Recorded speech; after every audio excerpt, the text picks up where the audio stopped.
Hello, ladies and gentlemen. We are going to be taking another look at the second fundamental theorem of calculus. It's a fairly straightforward theorem.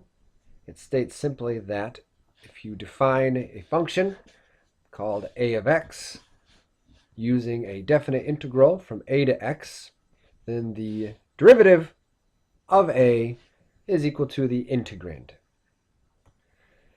It seems simple enough, but to give this theorem a little more substance, we are going to connect this idea to two previous ideas. The first idea, the first concept, is our definition of a derivative as a limit, and also connect it to the idea of a definite integral as an area under a graph.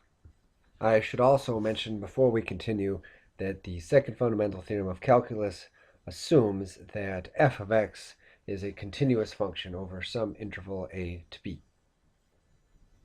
The second fundamental theorem of calculus talks about the derivative of a. So we are going to start this little exploration by going all the way back to the first few weeks of class to the point where we defined the derivative using limits. Let's try to apply this definition to the second fundamental theorem of calculus, the premise of which is a definition for a of x. If we follow the definition of a derivative, then we should be able to come up with a definition for a prime using a limit. And it will look like this.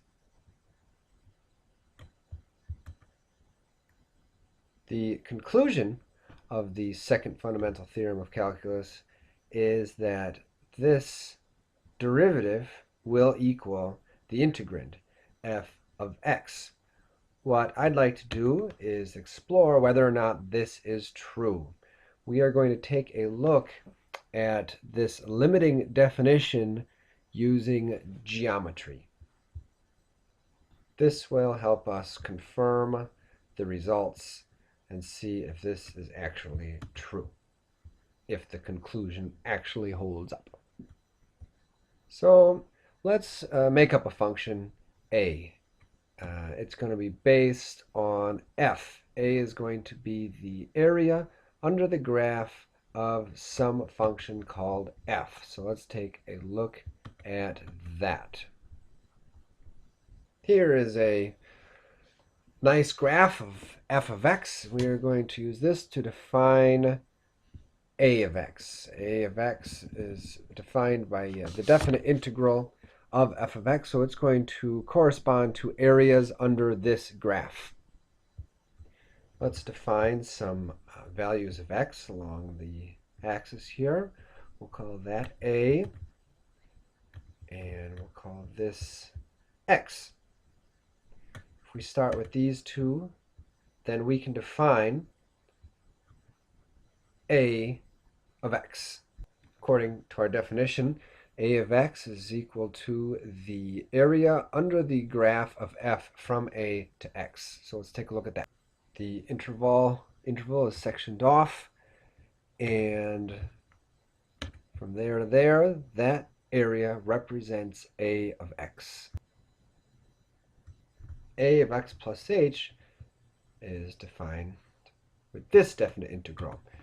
The area under the graph of f from a to x plus h. So let's include h and x plus h onto our graph.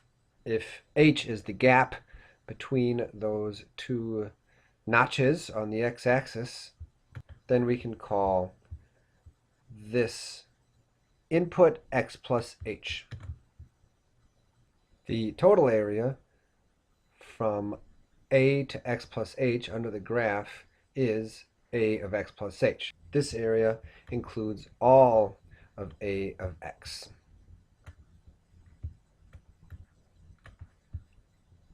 So what is the meaning of a of x plus h minus a of x, which is the numerator of the limiting definition of a derivative? in our picture, geometrically, this is the area left over when you subtract a of x from the greater area of a of x plus h. This blue area is a of x plus h minus a of x. Now this area under this graph, this blue area, which is defined by a of x plus h minus a of x, we can approximate this area with a rectangle. Consider this rectangle right about here. So it has the width of h and the height. How high do I make it? I could make it this high, or I could make it this high. Both of these heights, though, are determined by the height of f of x. I'll just split the difference for now, but it's important to recognize that the height of this rectangle is determined by f of x. As h gets smaller and smaller and smaller, the discrepancy between the leftmost height of this interval and the rightmost height of this interval is going to get less and less and less. Therefore, the area of this blue area under the graph is roughly equal to h, which is the width, times the height, which we can just call f of x.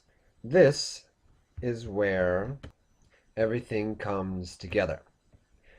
We can take a look at this expression, and if we divide both sides by h, we get a definition for f of x that is identical to the definition of a prime of x, the definition coming from the limit definition. So we did it. We connected the limit definition of a derivative, the idea of the definite integral being the area under a graph, to support the conclusion of the second fundamental theorem of calculus, which states that a prime of x is, in fact, equal to f of x, the integrand of the definite integral. Voila! It's almost like magic, but it's not. That's all for now, folks. Thank you so much for your time and attention. Goodbye.